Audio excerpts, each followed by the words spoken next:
So picture this. It's the early 2010s. If you were building a big web app, chances are things were getting chaotic and fast. Today, we're going to rewind a bit and talk about a groundbreaking JavaScript library that brought some much-needed structure and sanity to the web. We're talking about the story of Backbone.js. Yeah, this quote from the original docs it paints the perfect picture, doesn't it? I mean, tangled piles of jQuery selectors and callbacks. You can almost feel the frustration. Imagine you're a developer just wrestling with these massive piles of code. A single user click could set off this insane, messy chain reaction through the whole app. That was the reality before Backbone came along. So the core problem? It all came down to synchronization. Think about it.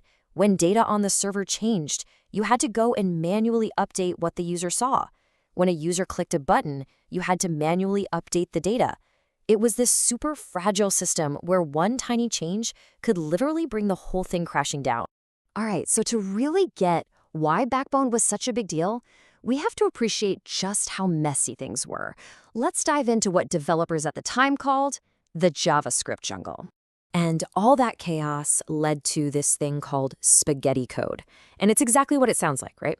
Just like a plate of spaghetti, all the lines of logic were tangled and mixed up. You couldn't tell where one thing started and another ended. Trying to fix a bug or add a new feature, it was a total nightmare because you had no idea what you might accidentally break in the process. Okay, so this really shows the huge shift in thinking. On the left, before Backbone, you had data literally trapped inside your HTML. The logic for how things worked was all mixed in with how things looked, and you had to do everything by hand. But look at the right side, with Backbone. Suddenly, you have these things called models to manage data. The logic is separate from the user interface. And the best part? Updates started happening automatically. You didn't have to be a switchboard operator anymore, manually connecting every single call. So right out of all that mess, this really elegant solution appeared. It was like a new hope for web developers, and it was called Backbone. So what was it? Well, the official description promised this simple but super powerful set of building blocks. You had models to handle your data, collections for, groups of data, and views to actually show it on the screen.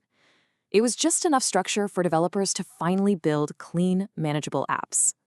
Honestly, if you only remember one thing from this, let it be this. Its core philosophy was to keep your business logic separate from your user interface. Separate what your app does from how your app looks. This sounds simple, but it was a revolutionary idea that made everything, building, testing, maintaining, so much easier. Okay, so how did it actually pull this off? Well, it all boils down to three main components. First up, you've got the model. The best way to think of it is as the brain for a single piece of data.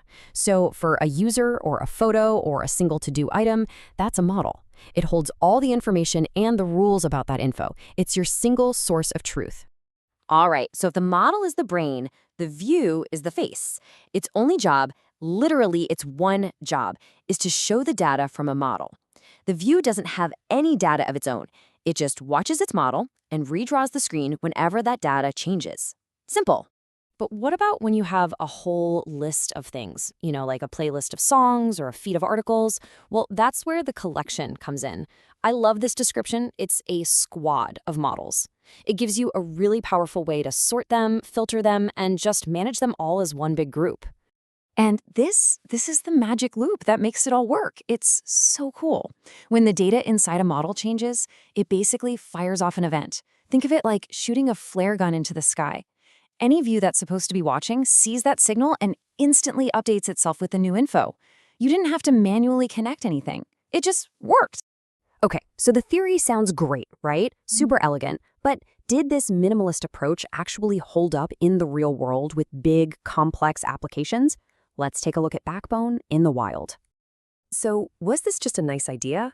Or did it actually change the game for how the web was built? Oh yeah, the answer was a huge yes. I mean, look at this list. Trello's drag-and-drop boards, the entire Airbnb booking system, SoundCloud's player, Hulu, these weren't just simple websites. These were massive, full-blown applications. And they were all built on top of the solid foundation that Backbone gave them. And here is the absolute craziest part.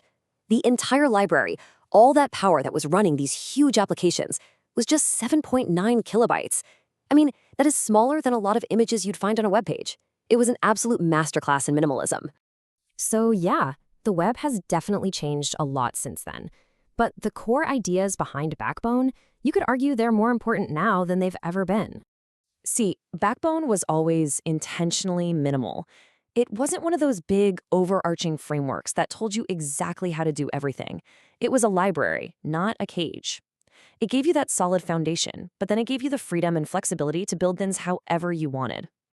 I love this quote from the docs because it just says it all. The goal was to give you the freedom to design your app. It was all about empowerment, not restriction. It gave you the tools you needed to create structure, and then it just got out of the way. It trusted you, the developer, to be the architect. And that really leaves us with a big question for today, doesn't it?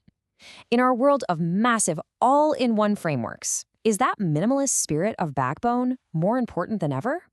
Is this whole philosophy of providing just enough structure while giving developers maximum freedom? Is that an idea that's maybe worth revisiting?